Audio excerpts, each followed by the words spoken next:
함께 나누실 말씀은 구약성경 느헤미야 8장 1절에서 4절까지의 말씀입니다. 구약성경 737페이지에 있습니다.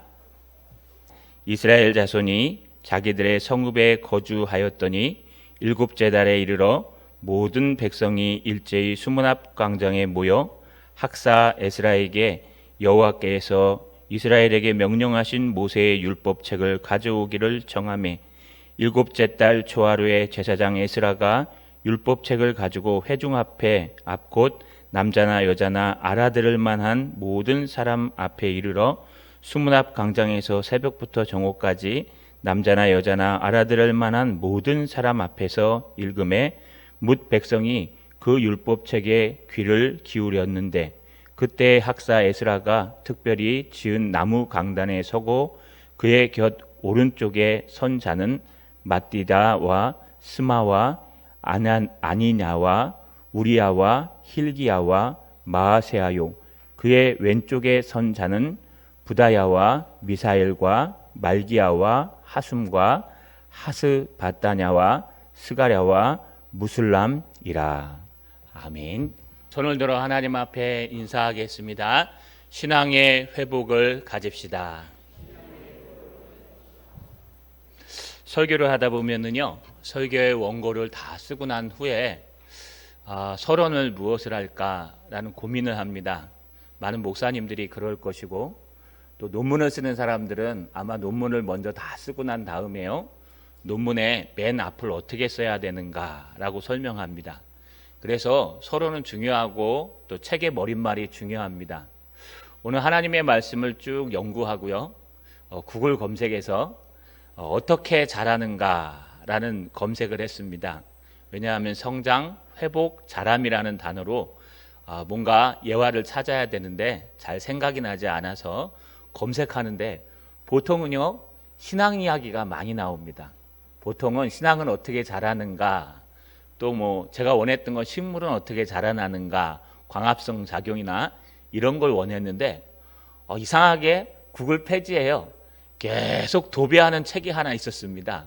돈은 어떻게 자라는가. 제가 요즘 사람들이 소상공인이나 직장인이나 모두가 다 돈에 너무 힘들기 때문에 아마 이것이 거의 한 페이지를 차지할 정도로 많이 있었구나 하는 생각에 이 책에 내용 요약한 것이 있어서 한번 잠깐 읽어보았습니다.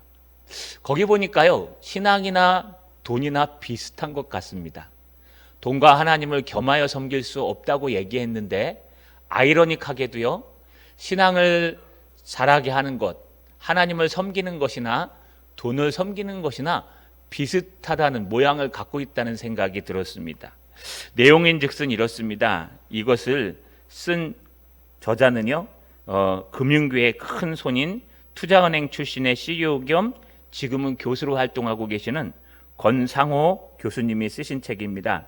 원 제목은요, 앞에 있는 것처럼 돈은 어떻게 자라는가. 여러분, 여기 내용을 살펴보면 아주 간단합니다. 실제로 현실 세계에 돈을 버는 것과 또 학문으로 돈을 버는 것은 다른 것이다. 그래서 엘빈 도플러가 말한 것처럼 이런 학자들은 너무 학문으로만 돈을 접근하고 물질을 접근하기 때문에 실제로 돈 버는 사람들의 그 일상을 잘 모른다는 겁니다. 그래서요, 이분은 실제로 금융계에 계셨고 또 자기가 경험한 것과 자기가 공부한 것을 가지고 돈을 어떻게 관리하고 어떻게 불리는가에 대해서 잘 설명하고 있는 것입니다. 여러분, 세 가지를 얘기합니다. 첫 번째, 돈의 가치는 시간과 연동된다. 그래서 내가 이 돈을 어디에 얼마나 투자하냐에 따라서 나의 자산이 불어나고 또 돈이 자라난다는 것입니다. 두 번째는요, 수익률은 확정되지 않은 이자율이다 라고 얘기해서요, 여러분, 이 돈이 얼마나 불어날지 얼만큼 줄어들지 계산할 수 없다는 거예요. 그냥 운이 좋으면 확 일어났다가 운이 나쁘면 줄어든다는 겁니다. 세 번째는요, 여러분, 자금 조달에 대한 오해와 착각을 버려라. 그래서 자금을 무리하게 갖다가 투자하지 말라라는 이야기들을 합니다. 참 아이러니하게 이것이 우리의 신앙과 결부되어 있음을 봅니다. 여러분 여기 돈 빼고 신앙을 한번 집어넣어 보시죠. 그러면요 우리의 신앙은 시간과 연동되어 있다. 그래서 우리가 우리의 시간을 얼마나 하나님 앞에 투자하느냐, 하나님의 말씀을 읽고 하나님 앞에 기도하고 하나님 앞에 교제하는, 예배하는 이런 얼마나 많은 시간을 하나님 앞에 투자하느냐에 따라서 우리의 신앙은 성장하고 자라날 수 있다는 겁니다. 돈에 투자하시면 돈이 자라납니다. 그런데 신앙에 투자하시면 신앙이 자라납니다. 또 하나는요, 여러분 신앙은요 확정되지 않은 이자율입니다. 그래서 투자한 만큼만 자라나지 않습니다. 어느 날은요 투자한 것보다 더 많이 확 뛰어나게 자라날 수 있고요, 어느 날은 수없이 투자해도요 신앙이 조금 더 자라나지 않는 그런 모습을 볼 수가 있습니다. 또 신앙은요 무리하게 투자해서도 안 됩니다. 이게 돈과 신앙이요 거의 비슷하다는 것을 제가 이 책의 요약본을 쭉 보면서 느끼게 되었습니다. 여러분 제가 원하는 것은요 돈은 어떻게 자라나냐가 아니라 우리의 신앙은 어떻게 자라나냐입니다. 그런데 방법은 비슷합니다. 우리가 얼마만큼 하나님 앞에 우리의 시간을 내어드리는가, 우리가 얼마만큼 하나님을 믿고 그 이자율을 따지지 않고 맡기는가, 우리가 너무 무리하지 않고 하나님 앞에 나의 자리에서 최선을 다하고 있는가, 그러면 돈이 쌓이고 자라듯이 하나님의 신앙도 쌓이고 자란다는 겁니다. 돈에 비유하니까 비유하는 저도 좀 편하지는 않습니다. 너무너무 똑같으니까요. 왜냐하면 오늘날 많은 사람들이 물질을 중요시하고 때로는 어떤 사람들은 하나님보다 물질이 우선인 사람들이 있기 때문에 예수님은 분명히 돈과 하나님을 겸하여 섬길 수 없느니라 라고 말씀하시면서 이 돈은 아무것도 아니지만 하나님의 자리에까지 올라갈 수 있다라는 말씀이 여기서 깨달아지게 되었습니다.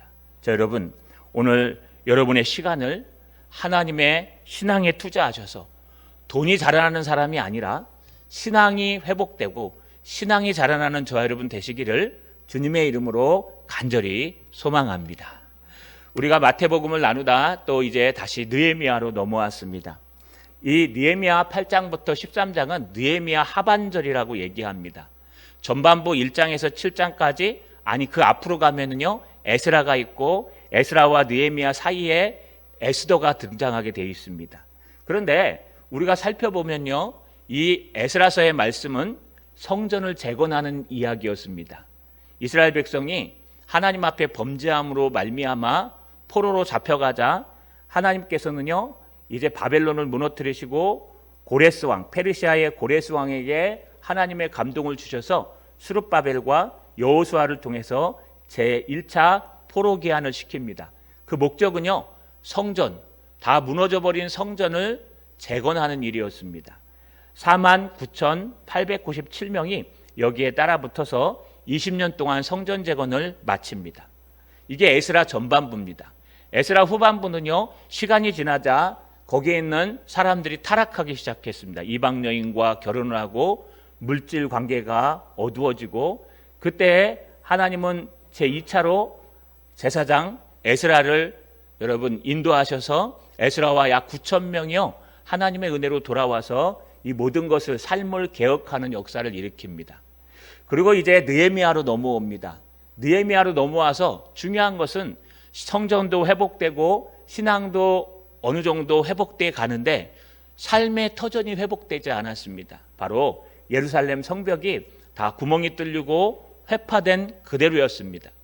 그들을 보호해주지 못하는 것을 알고 느헤미야를 하나님께서 감동하셔서 아닥사스다 왕 제20년에 느헤미야, 술 맡은 관원장 느헤미야를 그 백성들과 제3차 포로 귀환을 시켜서 그들이 와서 하나님의 성전을 재건을, 하나님의 성벽을 재건하도록 하였습니다. 기가 막힌 것은 도착하자마자 며칠 후에 시작해서요 52일 만에 그 강력한 산발락과 그 세대들의 반대에도 불구하고 52일 만에 하나님의 놀라운 성벽을 재건했다는 것입니다. 그러면서 여러분 앞에 전반부는 끝이 납니다. 이제 후반부는요 신앙의 개혁이 일어나기 시작합니다.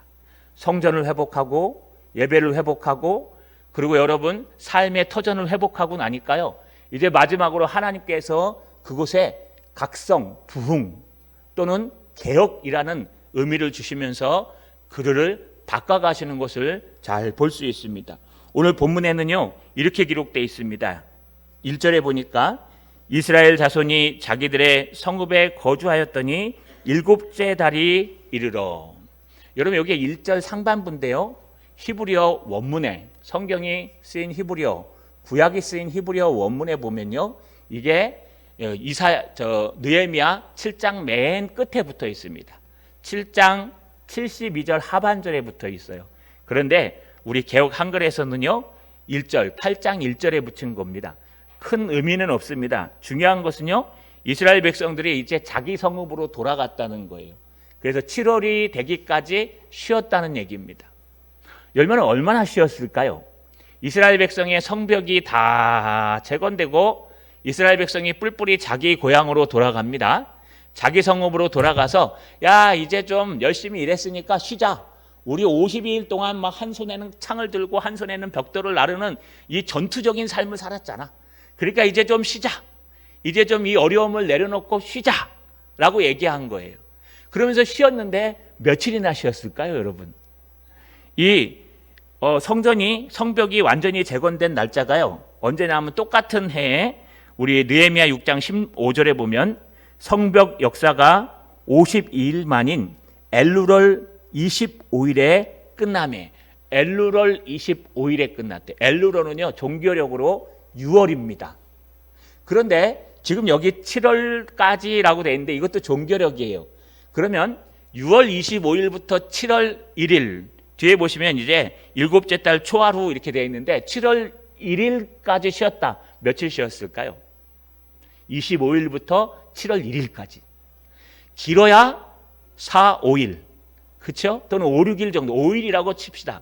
30일로 보면요. 고작 5일 쉰 겁니다. 5일.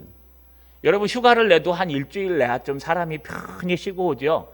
한 2박 3일 쉬고 오세요. 그러면은 여러분 뭐 쉰 거 같습니까? 추억만 탁 남기고 아쉬움만 남기고 물론 그게 진짜 쉬는 거죠.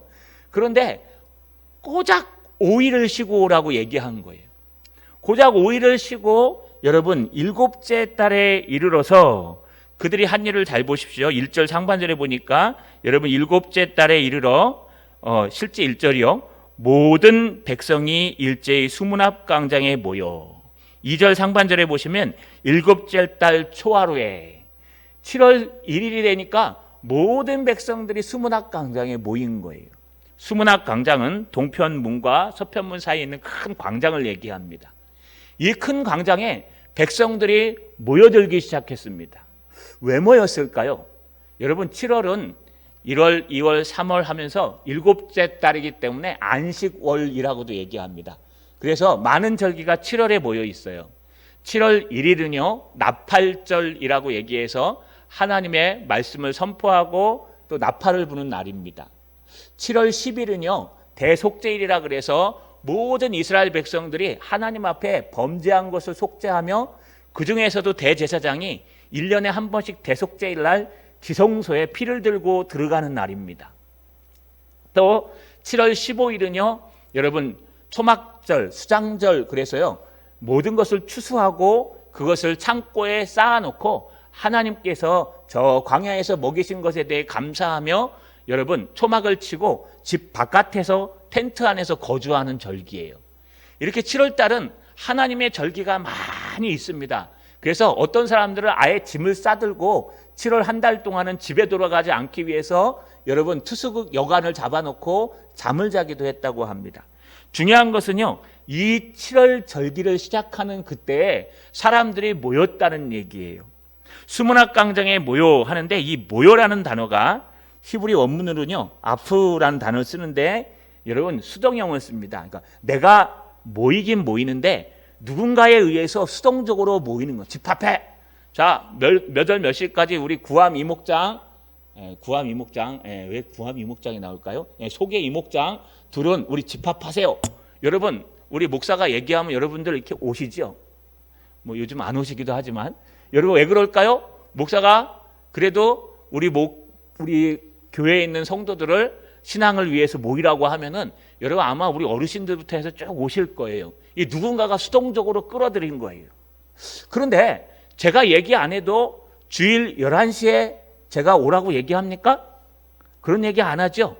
이 시간에. 근데 여러분 어떻게 옵니까? 자발적으로 오시죠. 그런데 여러분 마음속에 자발적인 마음이 있습니까? 꼭 왜 11시에 해야 돼? 나는 11시에 안 가고 싶은데. 그래도 억지로 11시에 오셔야 돼요. 왜냐하면 하나님의 거룩한 끌림, 하나님의 부담이 있어서 그런 거예요. 똑같습니다. 여기 모이게 하여 이런 뜻이라는 것은 자발적으로 한 것이 아니라 수동적으로 모인 거예요. 억지로. 그런데 왜 억지로 가느냐? 여러분 바로 7월 1일이 나팔절이기 때문에 또 10일, 15일 이 절기의 달이기 때문에 이스라엘 백성들은 거기에 부담을 느끼고 거기에 자원하는 마음이 생겨서 여러분 수동적으로 갈 수밖에 없었다는 거예요. 이스라엘 백성들이 5일 딱 쉬고, 근데 저 재밌는 것은요, 저 바깥에 사는 이스라엘 백성들이 올 때까지 하루는 걸립니다. 그렇기 때문에 지금 5일도 꼬박 쉰 것도 아니에요. 돌아가서 하루 자고 바로 나팔절을 준비하고 여러분 이렇게 돌아와서 나팔절을 시작하면서 절기를 시작하는 모습을 우리가 볼 수 있습니다. 여러분 이렇게 그들은요 모이기를 힘쓰는 사람들이었습니다. 오늘 1절 하반절에 보니까 학사 에스라에게 여호와께서 이스라엘에게 명령하신 모세의 율법책을 가지고 오기를 청하매, 그들이 나팔절을 맞이해서요 하나님의 말씀 모세의 율법책을 학사 에스라에게 들고 오라고 요구하고요, 그들도 일찍 챙겨서 피곤할 텐데 52일 동안 쉬지도 않았을 텐데 여러분 그 피곤함을 포기하고 하나님의 성전에, 하나님의 성전이 있는 예루살렘 수문학 광장에 모여든 모습을 우리가 잘 볼 수가 있습니다. 여러분 신앙은 바로 이런 것입니다. 신앙은요 모이기를 힘쓰는 것입니다. 신앙의 시작은요 모이기를 힘쓸 때 가능한 것입니다. 여러분 히브리서 기자가 뭐라고 얘기했습니까? 마지막 때에는 모이기를 패하는 어떤 사람들이 있다고 표현합니다. 히브리서 10장 25절에 보니까 모이기를 패하는 어떤 사람들의 습관과 같이 하지 말고, 이걸 습관이라고 얘기해요. 마지막 때가 되면 사람들이 모이길 싫어합니다. 이게 때로는 게을러서, 때로는 상황이 어려워서, 때로는 몸이 피곤해서, 때로는 이런 코로나19나 이런 것들 때문에 여러분 어떻게 해서든지 모이기를 싫어하는 것이 마지막 때의 모습입니다. 마지막 때가 되면요 모이기를 힘쓰지 않습니다. 모이세요 그러면 대충 이래저래 해갖고요 빠져나갈 생각하고 여러분 이렇게 안 모일 생각을 하지, 모이려고 힘쓰는 사람들은 별로 없을 것이라고 성경은 예언하고 있습니다. 제 말이 아니고요 하나님의 말씀에 있는 거예요. 그래서 마지막 때에는요 모이기를 힘쓰셔야 돼요. 억지로라도 모이셔야 돼요. 잠을 좀 줄여서라도 모여야 돼요. 이스라엘 백성들 보세요. 그 50일 동안 강행군을 하고 여러분 정신적인 스트레스, 육체적인 힘듦, 이 모든 것을 다 감당하고 집에 돌아가는데 하루, 또 집에서 쉬는데 한 3일, 그러고 나서 또 오는데 하루, 고작 5일밖에 주지도 않았는데 그들은 자발적으로 하나님의 부담, 이 예배라는 부담감, 여러분 이 절기라는 부담감에 느껴서 끌려서 하나님 앞에 자기의 힘을 포기하고 힘써 모여 들었다는 겁니다. 여러분 신앙의 깊은 단계가 되면 될수록 모이기를 힘씁니다. 우리 아주 좋은 예화 중에 하나가 있습니다. 오순절 성령 강림 사건이 사도행전 2장에 등장하는데요, 오순절 성령 강림 사건 후에 성령에 충만한 하나님의 백성들이 모이기를 힘썼습니다. 사도행전 20장 46절에 날마다 마음을 같이하여 성전에 모이기를 힘쓰고, 여러분 날마다 마음을 같이하여 성전에 모이기를 힘썼대요. 날마다, 그냥 수요일, 금요일, 새벽 이 정도가 아니고요 날마다 모이기를 힘썼대요. 여러분 우리가 다시 한번 돌아봤으면 좋겠습니다. 여러분들은 교제를 갖고 계십니까? 물론 지금 코로나19 시대이기 때문에 모임하기가 어렵습니다. 그래도 비대면 모임까지 다요. 여러분들은 모이기를 힘쓰고 계십니까? 여러분들은 정말 모이자, 함께 하자라는 마음을 갖고 계십니까? 우리가 모이기를 힘쓰는 것이 신앙의 시작입니다. 모이지 않으면 아무것도 할 수 없어요. 혼자 하는 것은 한계가 있습니다. 그러나 우리의 이 선배들처럼 모이기를 힘씁시다. 시간을 투자합시다. 우리의 시간을 잘 관리하고 좀 피곤하더라도 몸을 움직입시다. 모이기를 힘쓰시는 저 여러분 되시기를 주님의 이름으로 간절히 소망합니다. 그러면 모이기만 힘쓰면 될까요? 그렇진 않은 것 같습니다. 모임들이 여러 가지가 있어요. 어떤 모임은 모여서 욕하고 싸우고 하는 모임이 있고, 어떤 모임은 모여서 그냥 밥 먹고 친교 나누는 모임이 있습니다. 물론 그런 모임도 나쁘진 않겠습니다. 욕하면 안 되겠지만요. 또 어떤 모임은 뭐 예를 들어서 여행도 다니고, 또 어떤 모임은 여러 가지 취미 활동도 같이 합니다. 수많은 모임들이 있습니다. 그러면 그 모임에 참석하면 신앙이 늘어날까요? 신앙이 자라날까요? 그렇진 않습니다. 왜냐하면 신앙이 자라나는 근본 원리라는 게 있기 때문에 그렇습니다. 오늘 모인 이스라엘 백성들의 무리를 2절에서 이렇게 표현합니다. 제사장 에스라가 율법책을 가지고 회중 앞 곧 남자나 여자나 알아들을 만한 모든 사람 앞에 이르러. 그들이 모였는데 물론 나팔절로 모였습니다. 왜 나팔절로 모였느냐? 7월 1일이 나팔절이기 때문에 그렇습니다. 나팔절에 모여서 이제 7월 절기를 시작하고 안식월을 시작하는데, 여러분 하나님의 말씀을 선포하며 시작하자라는 부담감과 의무도 있습니다. 근데 중요한 것은요, 그들이 이 하나님의 율법책, 여호와께서 자신들에게 명령하신 하나님 모세의 율법책, 이 당시에는 모세의 오경밖에 없었기 때문에 오늘날로 번역하면 하나님의 말씀이 될 것입니다. 하나님의 말씀을 가지고 와서 그 말씀을 회중 앞에서 읽게 만드는 것이 나팔절이요, 또 하나님의 말씀을 듣고자 하는 것이 이스라엘 회중들이었습니다. 여기 제사장 에스라라고 얘기하는데 바로 앞절에서는 학사 에스라라고 표현합니다. 제사장과 학사는 뭐가 다를까요? 제사장은요, 이스라엘 백성들 앞에서 율법을 낭독할 수 있는 자격이 있습니다. 그래서 여러분 강단에 서서 설교할 수 있는 자격이 있듯이 이것은 자격을 얘기하는 것이고요. 학사라는 뜻은 율법자가 꼭 학사는 아닙니다. 학사는 연구하는 사람. 그래서요, 특별히 이 율법에 능통한 사람이라는 뜻이에요. 그러니까 에스라가요, 얼마나 하나님 말씀을 연구하고 하나님 말씀에 능통했는지, 또 그가 제사장의 자격을 가지고 얼마나 최선을 다했는지 보여줍니다. 율법 앞에 율법서를 가지고 회중 앞에 서 있습니다. 근데 회중들은요, 아무나 앉아 있는 것이 아닙니다. 남자나 여자나 할 것 없이 자격이 하나 있는데 알아들을 만한 모든 사람입니다. 이 알아들을 만한 모든 사람은 얼마나 될까요? 아이에서부터 어른까지 상관없이 하나님의 말씀을 히브리어로 전파했을 때 그것을 알아들을 수 있는 모든 사람들이 거기에 모였다는 거예요. 여기 알아들을 만한 모든 사람들이 수문학 광장에 모이자 이제 에스라가 말씀을 선포하기 시작합니다. 3절에 보니까 상반절에 수문앞 광장에서 새벽부터 정오까지 남자나 여자나 알아들을 만한 모든 사람 앞에서 읽음에. 여러분, 이게 오늘 핵심 구절입니다. 이 에스라가요, 하나님의 말씀을 낭독합니다. 아마 중간중간에 주예도 했을 것 같아요. 그런데 정확하게는 알 수 없어요. 그냥 낭독하였다라는 것은 두루마리 성경을 처음서부터 히브리어로 그냥 읽는 거예요. 그런데 이것을 언제부터 읽었냐? 수문학 광장에 모여서 나팔절 날 아침부터 정오까지 읽는데 새벽부터 정오까지 읽었대요. 이 새벽이라는 보케르라는 단어는요, 이 원문의 원래 의미는 빛이란 뜻입니다. 빛이 있을 때. 그럼 새벽이란 뜻은 뭐냐? 해가 떠서 글자가 보이기 시작할 때를 얘기해요. 물론 이때 호롱불도 있었고 등도 있었습니다. 그러나 이 모든 사람들이 모여서 성경을 들을 이 시간은 언제냐? 해가 지금 뜨기 시작하는 새벽부터 듣는 거예요. 요즘은 한 6시 반, 7시 되니까 해가 뜨더라고요. 여러분 한 7시부터 읽는 겁니다. 근데 여기는 이스라엘은 사막이기 때문에 6시 정도 되면 뜹니다. 그럼 6시부터 정오 12시까지 읽으면 몇 시간이나 읽을까요? 6시간을 읽는 거예요.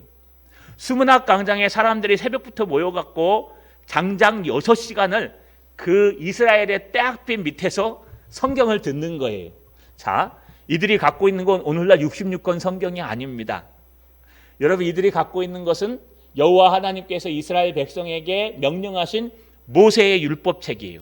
모세가 기록한 율법책은 창세기, 출애굽기, 레위기, 민수기, 신명기예요. 이걸 모세 오경이라고 얘기해요. 여러분, 성경 읽으시는 분들 재밌게 읽으시죠? 창세기 읽을 때 재밌습니다. 태초에 하나님이 천지를 창조하시니라 막 읽고 나서 갑자기 막 가인과 아벨 이야기가 막 등장하고 노아 얘기가 등장하고 또 지나고 나니까 여러분 새 족장들 있죠? 누굽니까? 요셉 이야기가 아브라함, 이삭, 야곱, 요셉, 여러분 이런 사람들의 이야기가 쫙 등장합니다. 창세기 50장까지. 신납니다. 뭐 이런 것들이 성경에 기록되어 있는가? 그런데 갑자기 출애굽기로 넘어갑니다. 출애굽기 한 10장까지는 재밌을 거예요. 왜냐하면 출애굽기 해가지고 여러분 막 홍해 바다를 건너가지고 막 가는데 그 다음 출애굽기 하반절에 딱 들어가면 뭐가 나옵니까?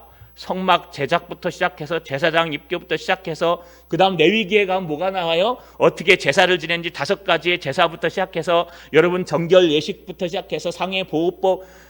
그래서 사람들이 다 창세기 읽고 출애굽기 중반절부터 레위기로 넘어가면 자요. 그렇죠? 쭉 읽어보신 분들은 이해하시죠? 네, 구약을 읽으면 꼭 고비가 레위기예요. 출애굽기 하반절부터 레위기까지는 아주 고비예요. 그 다음에 이제 민수기 넘어가면 또 재밌어요. 민수기 넘어가면요, 이스라엘 백성들이 막 광야에서 어떻게 가는지에 대해서 쭉 나와요. 이 출애굽기 하반장부터 민수기까지가 레위기까지가 엄청난 고비예요. 이거는 그냥 하나님의 지식과 하나님의 깊이를 모르면은 읽어도 무슨 말인지 모르겠고 읽어도 이게 답답하고 그래서 잠자는 레위기라고 얘기합니다. 그래 모세 오경을 갖다가 읽는데 여러분 이스라엘 백성들의 지금 우리가 쓰여서 읽는 그 책 그대로로 읽는데 여러분 모세 오경을 갖다 쫙 아침 해 뜨는데 6시부터 그 알아들을 만한 모든 사람이 쫙 남녀노소 앉아 있는데 그늘막도 없어요. 거긴 수문학 광장이에요. 여러분 그 수만 명이 모여가지고 여러분 이 모세 오경을 듣고 있는데 창세기가 넘어갑니다. 재밌네, 은혜롭네, 막 듣습니다. 그런데 출애굽기가 넘어갑니다. 와, 우리의 영광스러운 딸이야. 근데 출애굽기 하반절에 가서 성막을 지으라고 얘기합니다. 레위기로 넘어갑니다. 그러니까 그때부터 얼마나 힘들까요? 여러분 얼마나 힘들까요? 여기에 만약에 해석까지 가미해갖고 저처럼 지금 설교를 한다면 그래도 좀 들을만해요. 왜냐하면 이게 말이니까. 그런데 많이 설교하지 않았을 거예요. 6시간이니까. 아마 이것을 갖다가요 막 낭독했을 겁니다. 하나님께서 막 하면서요. 그러면 조는 사람이 있겠죠. 예전에 우리 청년부가 한번 신약 그 공간복음인가요? 뭐 복음설 하나 읽으러 우리가 갔었습니다. 가가지고 도착해가지고 이것저것 다 하고 이제 오후가 돼서요. 해지기 전부터 우리가 열심히 성경을 읽기 시작했어요. 성경을 통독하고 오자. 그래서 1시간 읽고 10분 쉬고 뭐 이런 식으로 성경을 읽는데요. 처음엔 잘해요. 한 번 쉬고 2번 쉬고 나니까 그 다음부터는 읽는 저도 피곤해갖고 잠이 와요.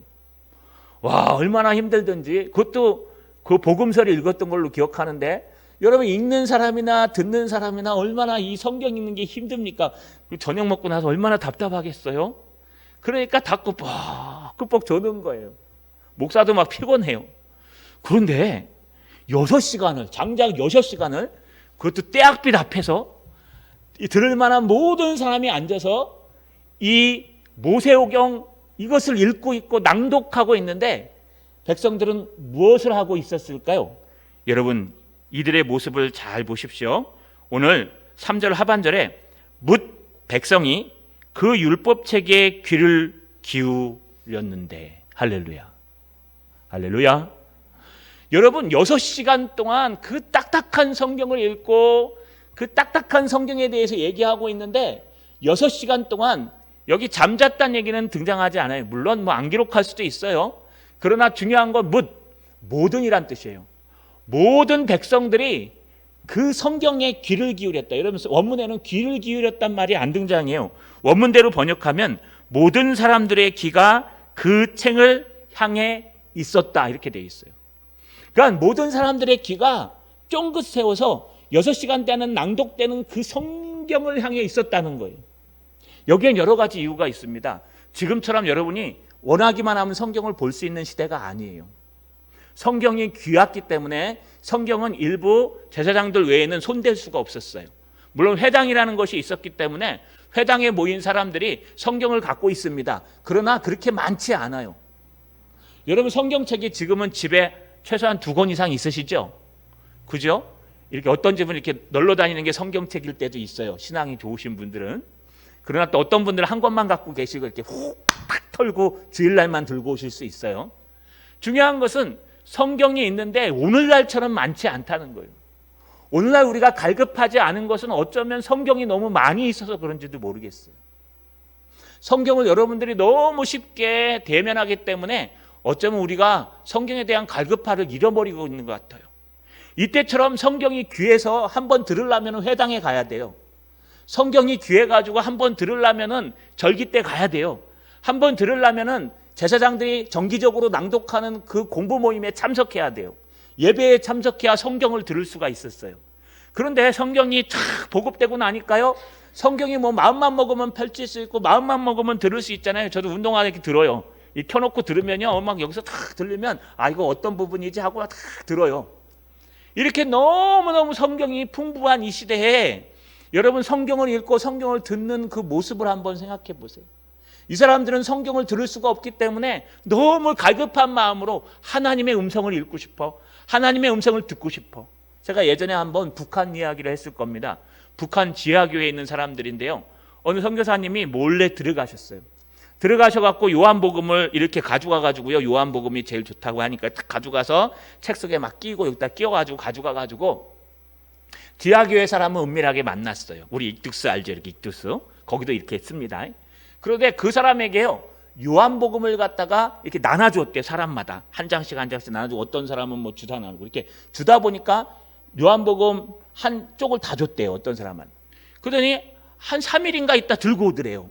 그거 가지라고. 그랬더니 이거 발각되면 우리 죽습니다. 그럼 이거 어떡합니까? 하더니 뭐 사진이 있습니까? 뭐가 있습니까? 그래서 여기 있습니다. 3일 만에 요한복음을 다 외운 거예요. 잠 안 자고.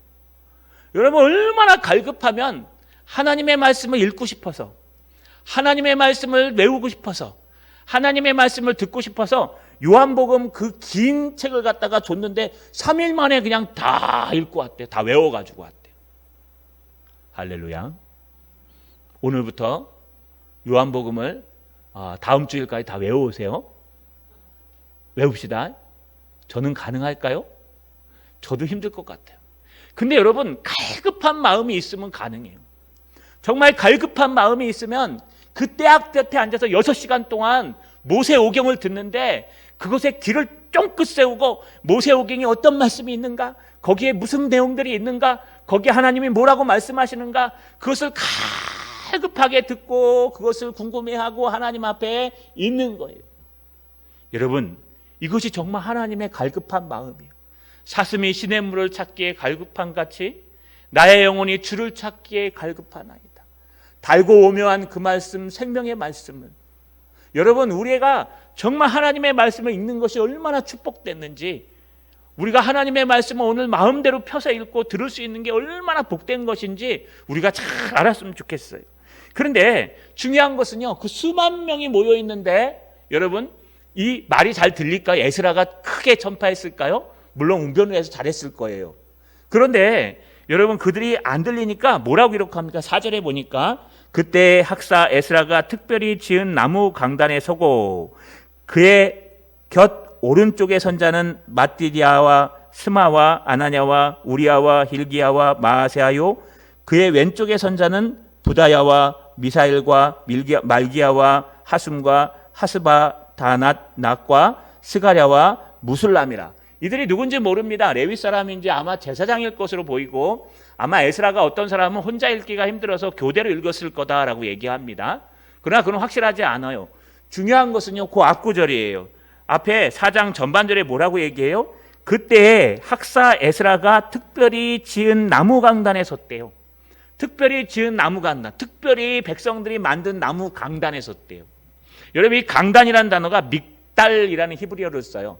이 믹달이라는 뜻은 망대란 뜻이에요. 그래서 일반 강단이 아니라 이렇게 높이 솟은 망대 같은 강단이에요.